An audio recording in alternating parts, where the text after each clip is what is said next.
Surtout chez nous, les frères, où être visage très fermé, c'est « moi, je suis un pieux ». فلا تحقرن من المعروف شيئا ولو أن تلقى أخاك بوجه طلق. Ne néglige aucun bien, ne serait-ce que de rencontrer ton frère avec un visage souriant, un visage qui ne te demande aucun effort. Et c'est une chose qui s'est perdue, le fait d'avoir un visage souriant.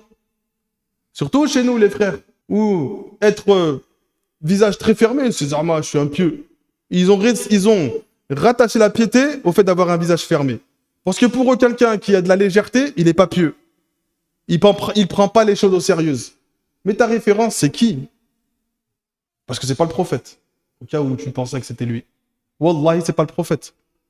Quand les compagnons te disent, on n'a jamais vu quelqu'un de plus souriant que le prophète.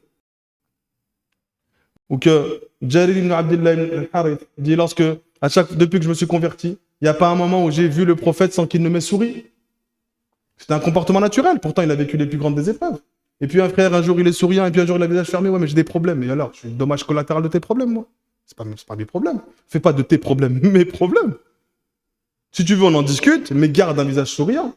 Parce que le fait de garder ce visage souriant t'aide à surmonter ce problème. C'est-à-dire que tu informes à ton cerveau qu'il n'y a pas de problème, que tout va bien.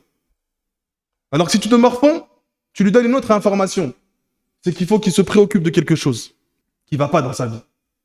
Et c'est l'une des raisons pour lesquelles le prophète souriait régulièrement.